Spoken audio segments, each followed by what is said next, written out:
Good morning or afternoon, whichever. Today I am focusing on free motion quilting.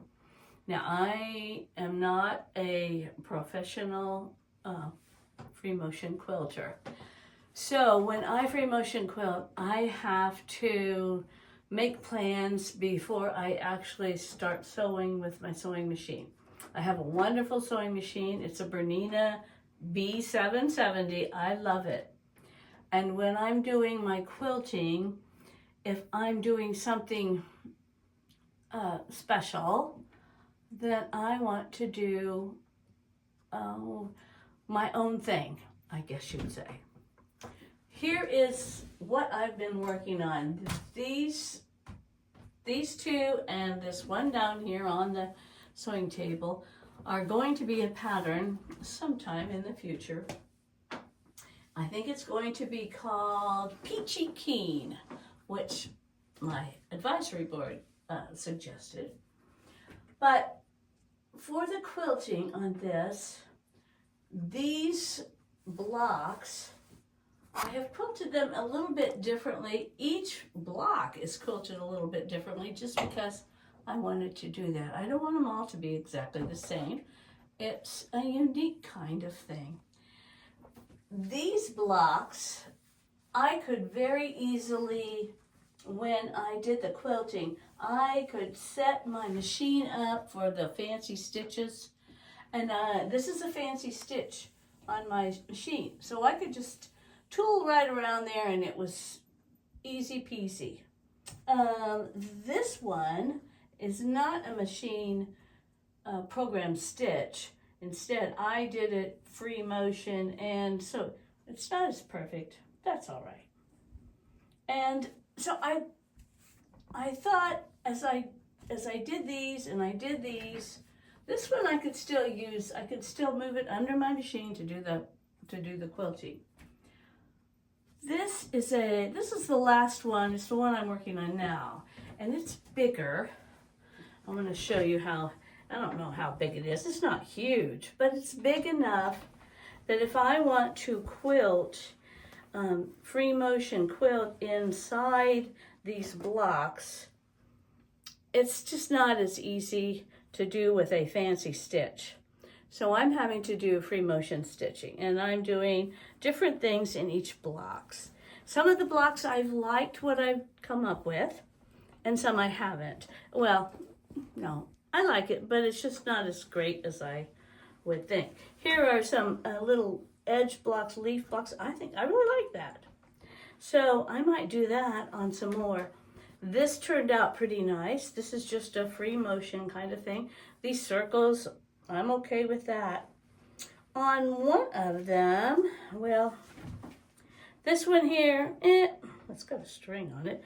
This here, it's just me wandering around with the free motion. It's okay, but it doesn't really excite me. So today when I was doing, trying to do something different, I tried to do something different in each one. And I had come to this block right here. I had put a little flower kind of thing in the center. And then I wanted to do this right around the outside. But I find sometimes that what's in my head needs to be practiced before I can do it, even with average quality, you'd say. So what I learned today, or something that this is what I usually do.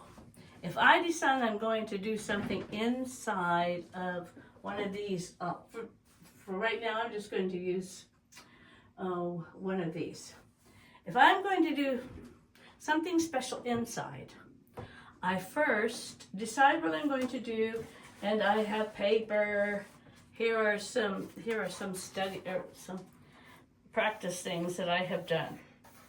And so I practice them on paper and say, yeah, it'll go in that circle. This is what I want to do. I might try, and these are from lots of quilts, but I might try several things.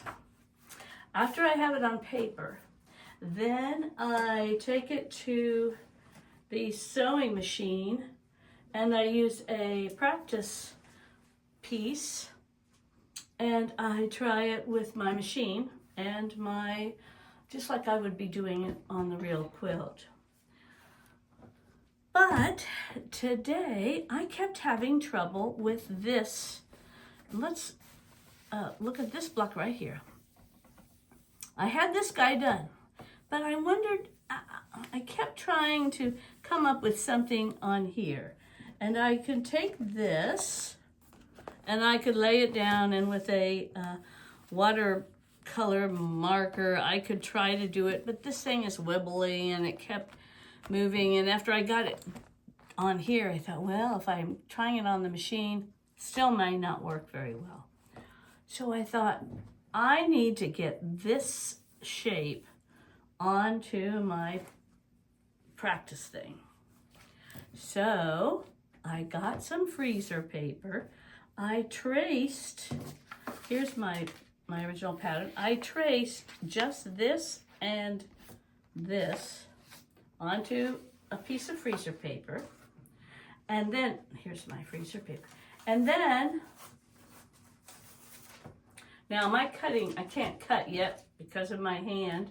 So I had my handy helper, Vice President, cut, and he just cut around this curvy thing. I said, you don't have to cut carefully, you just have to cut it so it gives me an idea. And then all I did was go to the ironing board. I pressed this down with my iron, with a hot dry iron, pressed it down, and then I drew a circle inside where this inside part would be. After I had it all pressed onto my, and I could have taken a pencil and just put this pencil mark. I thought, oh, might as well just leave the freezer paper on top of my practice piece. It's not going to hurt a darn thing. So I did, and I went over to my machine, and there, I could practice right there what I wanted to put down. And now I have this. Well, after I did that, I came over to the real thing and I did it on the real piece. It's not perfect. It is a whole lot better than it might have been if I hadn't have practiced. And now I have a practice piece that I can, again, put down on this is my practice.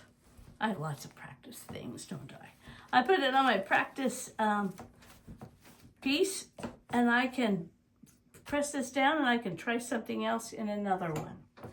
So I think it's a great use of your freezer paper. It sort of gives you a guide when you have a confined space of what you can fit in there, and it allows you to do all of your quilting in that space before you go to the real thing. So keep it in mind if you're trying to do some free motion quilting. Use freezer paper on your practice piece, and then you might have better luck on your real thing. So my tip for today. Thanks for watching.